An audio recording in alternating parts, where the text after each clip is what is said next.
ಕರ್ನಾಟಕದ ಒಬ್ಬ ಶ್ರೇಷ್ಠ ಸಾಹಿತ್ಯ ಕ್ಷೇತ್ರದಲ್ಲಿ ಮೌನ ಕ್ರಾಂತಿಯನ್ನು ಮಾಡಿದಂತಹ ಭೈರಪ್ಪನವರ ನಿಧನಕ್ಕೆ ಶ್ರೀರಾಮ್ ಸೇನೆ ಸಂಘಟನೆಯಿಂದ ಹೃದಯಪೂರ್ವಕ ಶ್ರದ್ಧಾಂಜಲಿಯನ್ನು ಅರ್ಪಣೆ ಮಾಡ್ತಾ ಇದ್ದೀನಿ.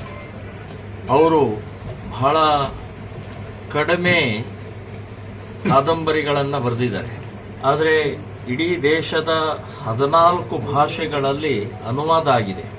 ಕೆಲವೊಂದು ಚಲನಚಿತ್ರಗಳಾಗಿದ್ದಾವೆ, ನಾಟಕಗಳಾಗಿದ್ದಾವೆ.